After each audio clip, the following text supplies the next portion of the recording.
Obrigado, bom Deus, por esse amor. Obrigado, Clélia.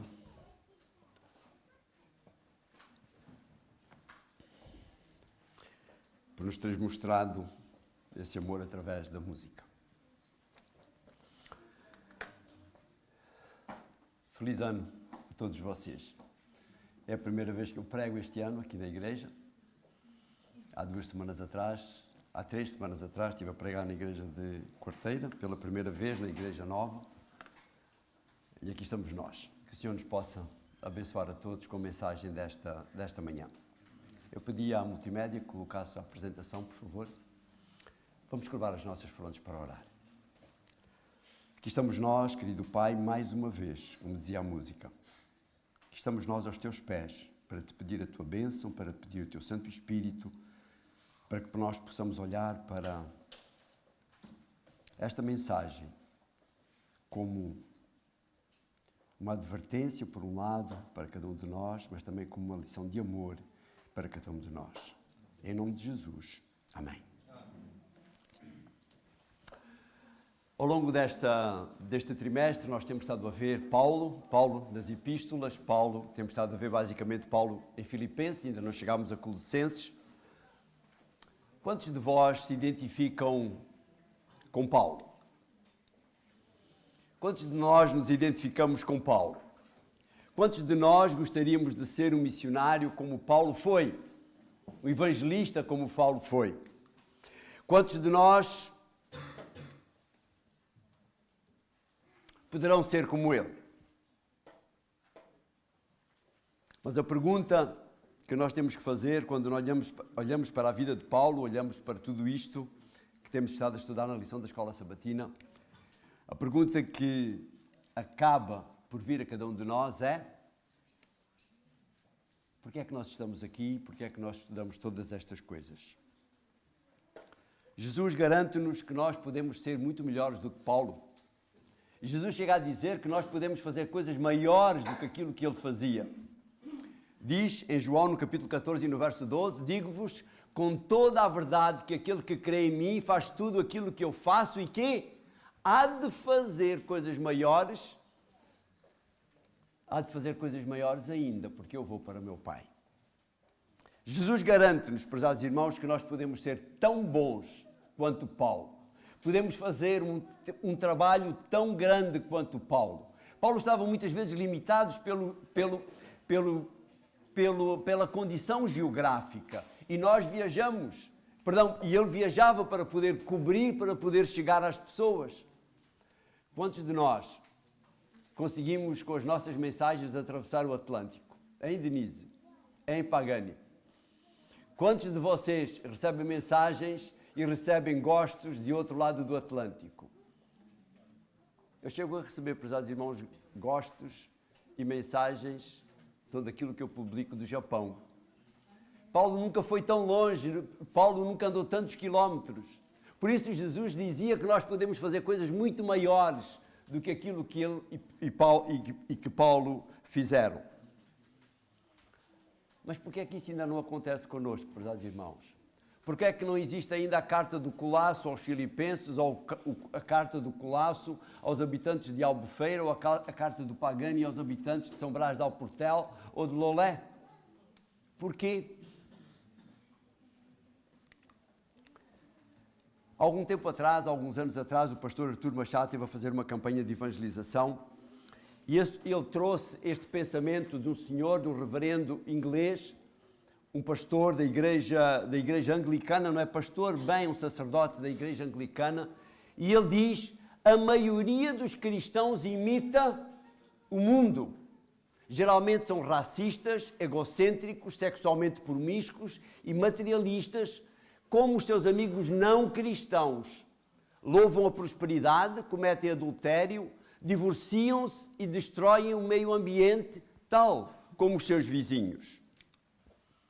Será que nós nos identificamos com Paulo ou com isto que John Stott diz?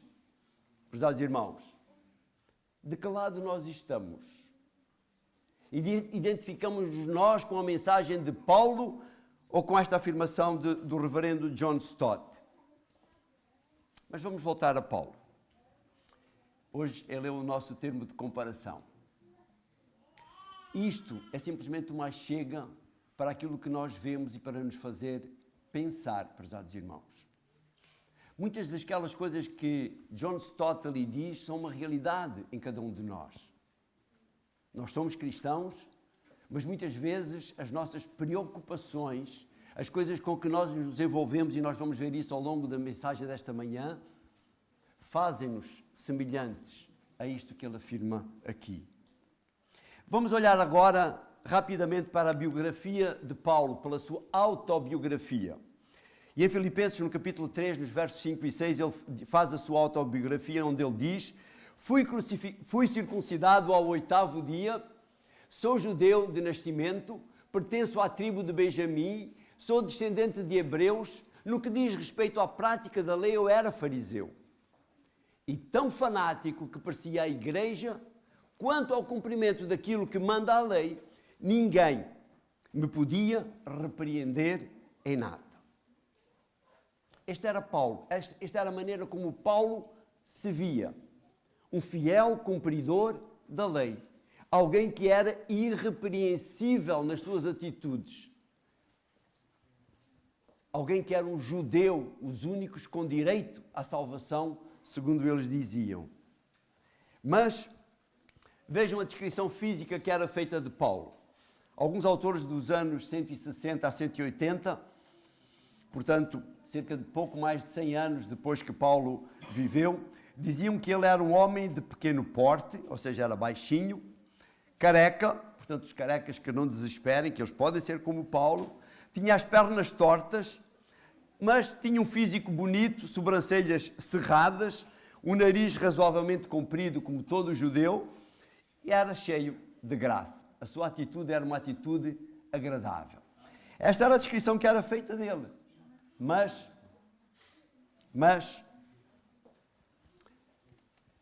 não era boa peste. Não era boa peste. Muito pelo contrário. Em Atos, no capítulo 7 e no verso 58, todos nós conhecemos, diz que, falando a respeito do apedrejamento de Estevão, diz que expulsaram Estevão da cidade e apedrejaram-no. As testemunhas que fizeram isso deixaram as suas roupas ao cuidado de um jovem chamado Saulo. Mas há sempre um mas na vida de cada um de nós. E queira Deus que esse mas na nossa vida seja um mas semelhante àquele que aconteceu na vida de Paulo. Mas um dia Paulo teve um encontro. E mais à frente, 2 capítulos mais à frente, no capítulo 9, nos versos 4 e 5, diz-nos que, quando Paulo ia a caminho de Damasco, viu uma forte luz e caiu por terra e ouviu então uma voz que dizia: Saulo, Saulo, por que me persegues? E então Paulo responde e pergunta: quem és tu, Senhor? E diz que aquela voz lhe respondeu: eu sou Jesus, a quem tu persegues. Deste encontro, prezados irmãos, Paulo mudou o seu nome, passou de Saulo, passou a ser Paulo. Mudou completamente a sua vida. Ele ia perseguir os cristãos e de repente ele vê-se na casa de um cristão cego, um cristão que não o queria receber sequer. E os seus objetivos mudam. De perseguidor de cristãos, ele passa a ser um pregador do cristianismo. Um encontro que mudou a sua própria maneira de viver, que mudou a sua maneira até de se ver a si próprio. Todos nós sabemos aquilo que aconteceu como resultado deste encontro. Paulo passa a ser um pregador. Paulo, como eu dizia no início, viaja levando o Evangelho, levando Jesus, levando a salvação à Ásia Menor. Vem para a Europa, uma parte da Europa, e chega até a estar bem perto de Espanha, e se Deus o tivesse permitido, quem sabe ele tivesse vindo até Portugal também. Um homem que mudou completamente a sua vida. No ano 34 da nossa era, depois de Cristo, ele está apedrejando Estevão. 16 ou 17 anos depois, Paulo está preso em Roma, onde escreve, ainda antes de estar preso em Roma, ele escreve aos Coríntios, e quando escreve aos Coríntios, no ano 50, entre o ano 50 e o ano 51, ele faz uma outra autobiografia de si próprio. No capítulo 15, nos versos 3 a 8 do capítulo 15 da primeira carta que ele escreve aos Coríntios, nós lemos a sua autobiografia. Ele diz: em primeiro lugar, transmiti-vos aquilo que eu próprio tinha recebido. Cristo morreu pelos nossos pecados, conforme está na Sagrada Escritura. Foi sepultado e no terceiro dia ressuscitou, como também está nas Sagradas Escrituras. No verso 5 ele continua: apareceu a Pedro e a seguir ao grupo dos 12. Apareceu depois a mais de 500 irmãos de uma só vez. A maior parte deles ainda vive, mas alguns já morreram. Apareceu depois a Tiago e em seguida a todos os apóstolos. E o que é que diz o verso 8, prezados irmãos? E por último lugar apareceu também a mim, que sou quase...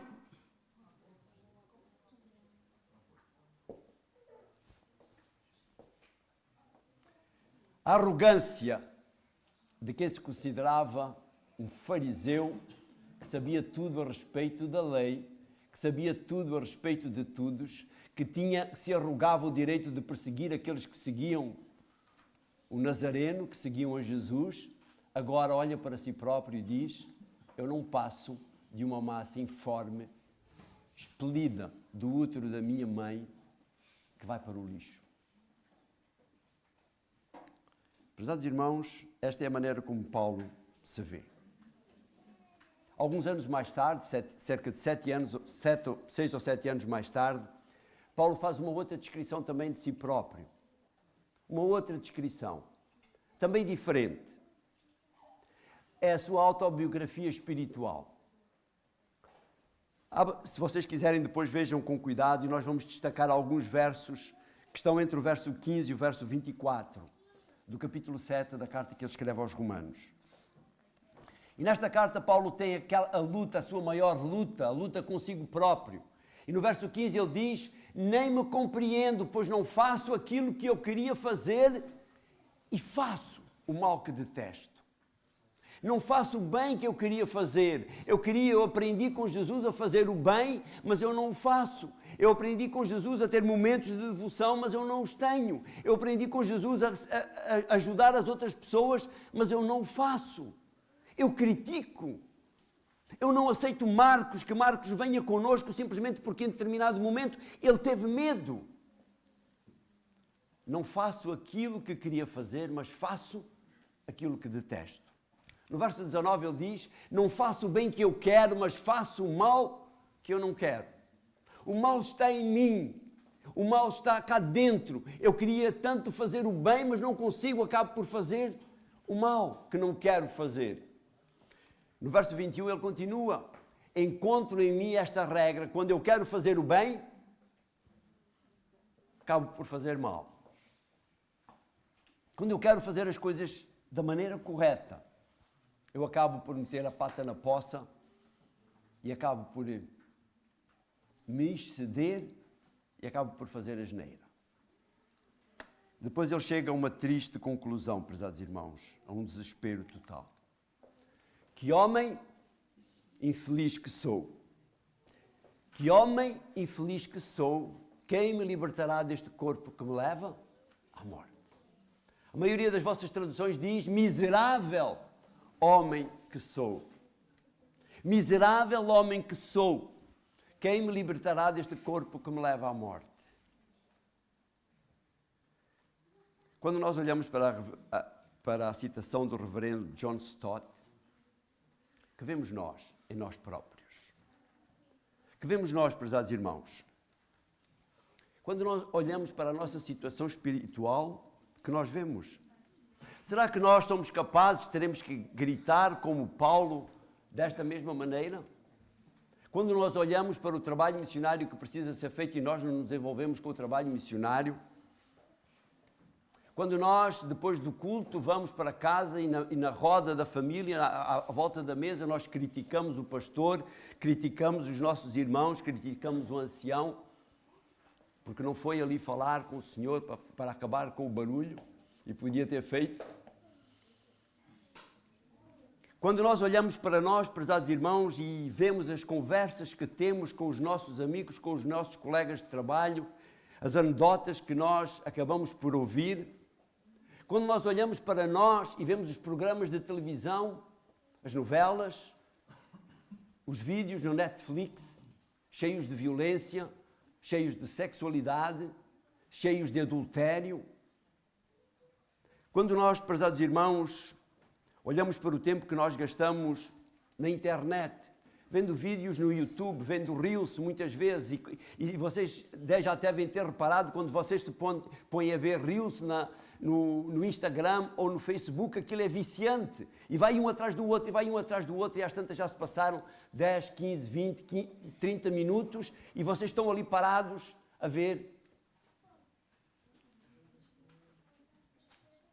O que é que nós pensamos de nós próprios quando nós olhamos para o uso que fazemos do nosso dinheiro? Do uso que nós damos também no dinheiro, na nossa fidelidade para com Deus, prezados irmãos. Que dizemos nós de nós próprios quando nós pensamos no tempo que não gastamos com o estudo da Palavra de Deus? Que não gastamos com o estudo da Palavra de Deus. Quando nós olhamos para nós e vemos o testemunho que nós não damos perante os nossos familiares, perante os nossos amigos, perante os nossos vizinhos, quando há necessidades e nós não somos úteis à nossa vizinhança, à adra da igreja ou a outras instituições, prezados irmãos. O que dizemos de nós quando nós não somos pacientes com as crianças, com os mais velhos, com os mais ignorantes? O que dizemos de nós próprios quando nós olhamos para o nosso prato de comida, para a qualidade da comida que está no prato, para a nossa temperança nas quantidades que fomos no prato, prezados irmãos?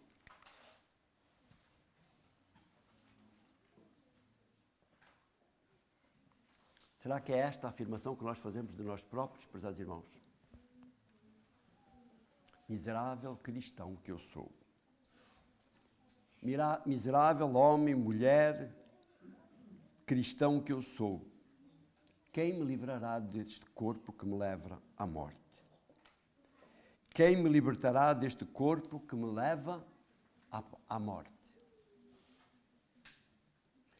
Vocês sabem o que é que significa esta expressão? Eu penso que já falei nisto aqui uma vez da igreja. No tempo dos romanos, havia uma forma de execução que era das piores formas que existia. O indivíduo que era condenado à morte, ao indivíduo que era condenado à morte, era amarrado um corpo morto. E vocês sabem aquilo que acontece ao fim de alguns dias com um corpo morto. Ele começa a entrar em decomposição. E ao entrar em decomposição, aquele corpo, ao entrar em decomposição, o que é que aparece naquele corpo? Os vermes. E os vermes vão comendo aquele corpo morto todo. E o que é que acontece a seguir? Quando acaba a carne daquele corpo morto, o que é que vai acontecer a seguir? Os vermes vão comer aquele que estava vivo também. Esta era uma forma. Vocês vão ao dicionário bíblico adventista e vocês encontram esta expressão lá, isto lá. O que Paulo estava aqui a dizer era: o meu corpo hoje, com o mal que eu faço, com a vida que eu tenho, com aquilo que eu não faço, com o bem que eu quero fazer e não faço, assemelha-se a alguém que é condenado à morte e que tem um corpo amarrado atrás de si e que o vai consumir até que eu próprio acabo por morrer, prezados irmãos.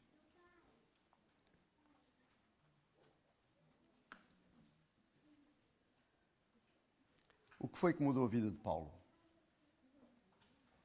O que foi que mudou a perspectiva de Paulo a respeito de si próprio? O que foi que mudou a consciência da sua natureza? O que foi que o levou a tomar consciência de que ele precisava mudar, prezados irmãos? O que foi que o levou a tomar consciência de que precisava mudar a cada dia, que precisava morrer a cada dia? Não com o corpo amarrado a si, mas que ele próprio precisava de morrer para si próprio, para o seu eu a cada dia. Prezados irmãos, naquele encontro que eu referi na estrada de Damasco, Paulo faz a pergunta que todos nós devíamos fazer cada dia ao nosso Deus. Senhor, que queres? Senhor, que queres que eu?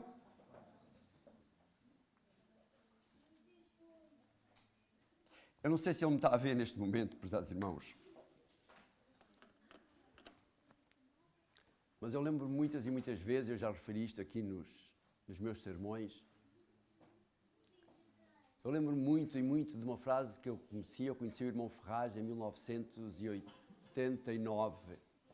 1989, quando eu vim, depois de eu ter voltado do Brasil, e eu comecei a frequentar a igreja, frequentava a igreja em Portimão, na altura eu estava afastado da igreja, comecei a ir à igreja a Portimão, e comecei a ouvir os sermões do irmão Ferraz em Portimão. E em muitos sermões ele repetiu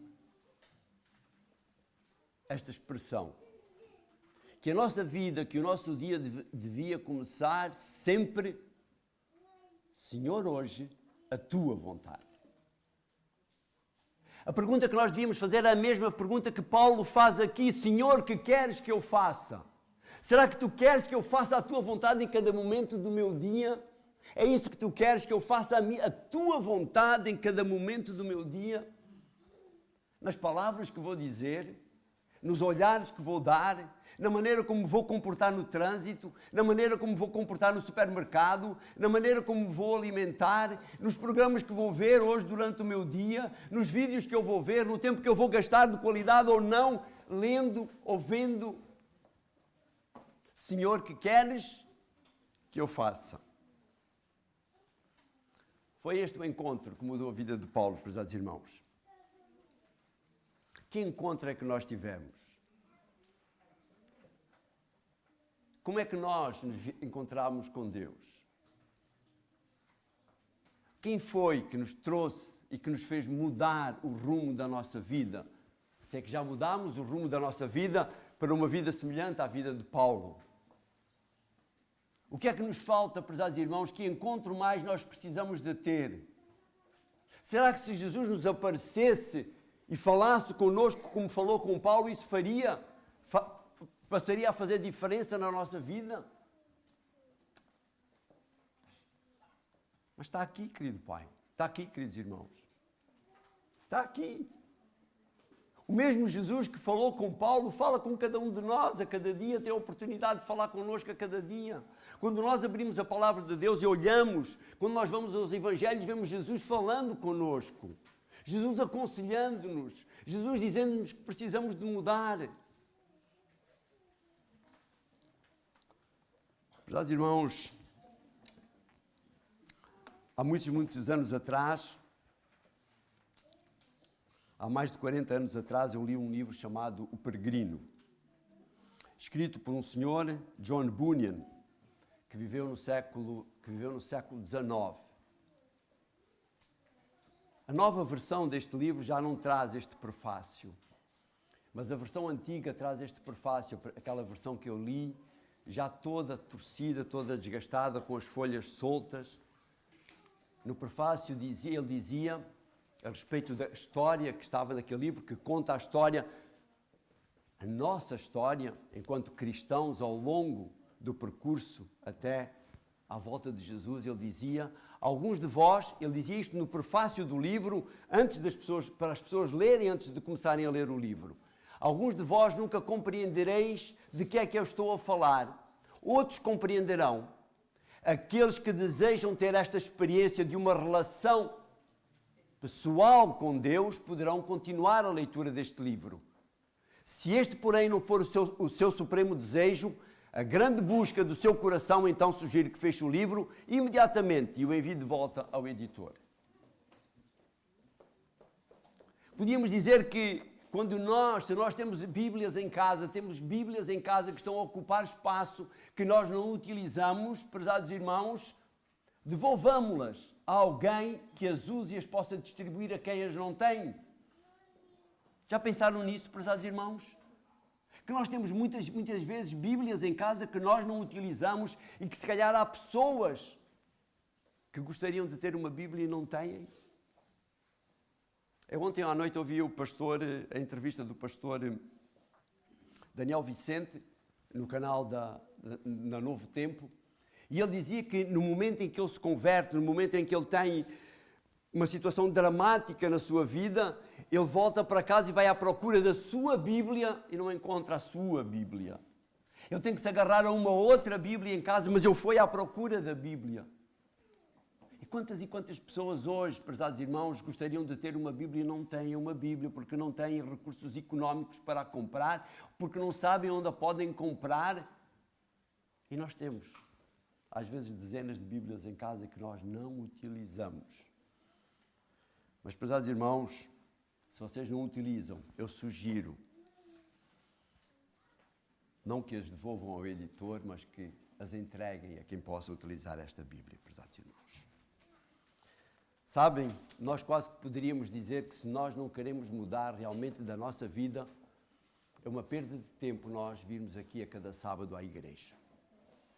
Se nós não queremos mudar a nossa vida, se nós não queremos ter esse encontro com Deus a cada dia,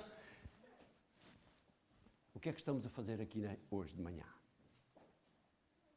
O que é que nós viemos aqui fazer, prezados irmãos? O que é que nós vamos fazer aqui 52 sábados por ano? O que é que nós vamos fazer, prezados irmãos, à igreja, se nós não queremos mudar a nossa vida para termos uma vida semelhante à de Jesus, para ter uma vida semelhante à de Paulo? Não estamos sós nesta luta, prezados irmãos, da mesma maneira que Paulo não estava. Paulo encontrou-se com Jesus e ele tinha a certeza que a cada dia, é bem certa e digna de confiança aquela palavra que diz: Cristo Jesus veio ao mundo para salvar os pecadores e o primeiro pecador sou eu. Ele tinha a consciência da sua indignidade. Eu saltei aqui o texto que eu queria, é o texto seguinte que diz: pois Deus está sempre a ajudar-nos fazendo com que desejem e realizem o quê? O que é da sua vontade. Deus está sempre disposto a ajudar-nos para nós podermos fazer a sua vontade, prezados irmãos. A relação de Paulo com Deus era uma relação regular. Paulo chegava e dizia este texto que todos nós conhecemos: não sou mais eu que vivo, é Cristo que vive em mim. Aquilo que eu vivo hoje é aquilo que eu aprendo de Jesus. Aquilo que eu vivo hoje é aquilo que Jesus ensinou. Aquilo que eu vivo hoje é aquilo que Jesus me pede. Mas Paulo falhava, mesmo assim. Paulo falhava e tinha aquela luta que nós vimos antes. Mas, prezados irmãos, quando nós não lutamos para ultrapassar isto pedindo a vontade de Deus, então nós sussurramos. Nós vamos ao fundo e não nos levantamos.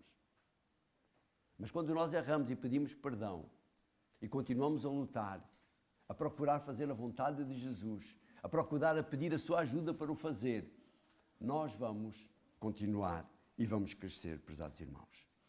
Irmã White, na carta número 20 de 1898, ela diz assim: por contemplá-lo, e se vocês repararem, este contemplá-lo está com letra maiúscula, que significa quem? Por contemplarmos Jesus, por contemplá-lo, somos transformados à sua justiça. Que nenhum pensamento de descrença seja introduzido em nossa experiência religiosa. O Senhor será a nossa eficiência e grandíssima recompensa. Prezados irmãos, que nós não nos consideremos inúteis, que nós não conseguimos, vamos pecar, vamos errar, vamos cair, mas podemos ter a certeza que da mesma maneira que Pedro estava a sussurrar e teve aquela mão que o puxou para cima, nós teremos a mão de Jesus, a mão de Deus, levantando-nos também para nos ajudar a vencer. Da mesma maneira que Pedro afundou, da mesma maneira que Paulo afundou e Jesus o levantou, nós podemos ser levantados por ele também, prezados irmãos. Que nenhum pensamento de descrença seja introduzido em nossa experiência religiosa. Sim, Deus está à nossa disposição. Deus quer ajudar-nos, Deus quer ajudar-nos a modificar a nossa maneira de ser, Deus quer ajudar-nos a sermos melhores na nossa sociedade, a sermos melhores na nossa família, a sermos melhores na nossa igreja, a sermos melhores no nosso local de trabalho, a sermos melhores na escola, prezados irmãos.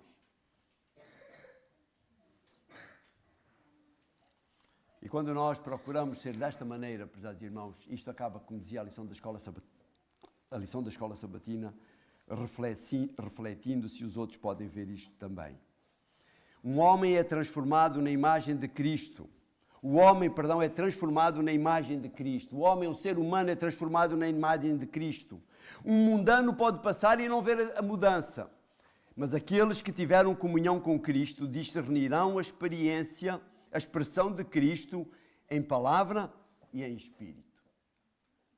Prezados irmãos, nós seremos pessoas que brilharão perante aqueles que estão lá fora. Alguns podem não notar, mas aqueles que têm uma relação, por mínima que seja, com Deus, vão notar a diferença que existe em cada um de nós. Mas para isso, prezados irmãos, nós temos que continuar, nós temos que lutar. Prezados irmãos, nós temos à nossa disposição as mesmas armas que Paulo teve. Nós temos à nossa disposição, prezados irmãos, a possibilidade de chegarmos ao fim da nossa jornada e ter as mesmas expressões que Paulo teve antes do final da sua jornada. Em Filipenses, no capítulo 3, e nos versos 12 a 14, e com isto eu estou quase a terminar, Paulo diz-nos: não quero dizer que já o tenha alcançado ou que seja perfeito, mas continuo a ver se o consigo, visto que para isso fui conquistado por Jesus.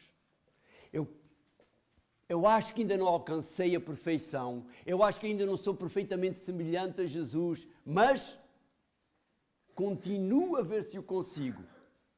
Visto que para isso fui conquistado por Cristo. Foi para isto que Cristo me chamou. Depois ele continua. É certo, meus irmãos, que eu não penso ter já conseguido isso. Mas faço uma coisa. Esqueço-me do que para trás fica e esforço-me para atingir o que está diante de mim.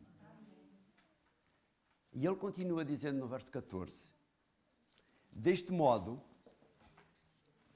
caminho em direção à meta para obter o prémio que Deus nos prometeu dar no céu por meio de Cristo Jesus. Quantos de nós desejam isto, prezados irmãos?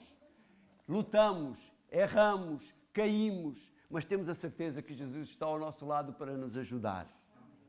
E assim nós podemos caminhar em direção à meta, prezados irmãos. Antes de terminar a sua vida, e quando eu olho para este texto que ele escreve a Timóteo, o seu filho dileto, Paulo tem uma certeza tremenda na sua vida. E eu oro para que esta seja a nossa certeza também ao sairmos daqui hoje. Ele diz: quanto a mim, chegou a hora de oferecer a minha vida em sacrifício e o tempo da minha morte aproxima-se. Lutei pela boa causa, percorri o meu caminho e guardei a fé. Só me resta agora receber a merecida recompensa que o Senhor me dará no dia do juízo. Ele é um juiz justo e há de dar-me essa recompensa não só a mim, mas ao José Colasso, ao Mário, ao Renato, ao Pagani, ao Juan, à Joana, todos aqueles que esperaram com amor a sua manifestação. Prezados irmãos, quando Paulo se encontrou com Jesus, ele soube fazer a sua escolha. Quem sabe hoje tenha sido nosso dia de encontro com Jesus também. Paizinho, obrigado pelo teu Filho Jesus. Obrigado porque Ele um dia apareceu ao Paulo e, Senhor, Ele continua a aparecer a cada dia, a cada um de nós, das mais variadas formas. Da mesma maneira que Paulo aproveitou esse encontro que mudou a sua vida, nós possamos aproveitar estes encontros. E quem sabe, Senhor, eu saia daqui hoje um pouco diferente. Quem sabe, Senhor, este encontro que nós tivemos hoje aqui com a figura de Paulo, com aquilo em que ele se tornou fruto desse encontro, possa ajudar-nos a ter esperança, a termos a esperança de modificarmos também a nossa vida, fruto deste encontro hoje, aqui, com o Teu Filho Jesus. Derrama sobre nós o Teu Santo Espírito, para que nós consigamos ultrapassar as dificuldades, possamos encontrar as falhas de caráter que ainda temos, para que, conforme Paulo, um dia nós possamos ter a alegria de nos encontrarmos com o Senhor Jesus quando Ele voltar nas nuvens dos céus. Pedimos isto no santo nome dEle, que morreu, que deu a sua vida e que vem a cada um de nós, porque quer a nossa salvação. Amém.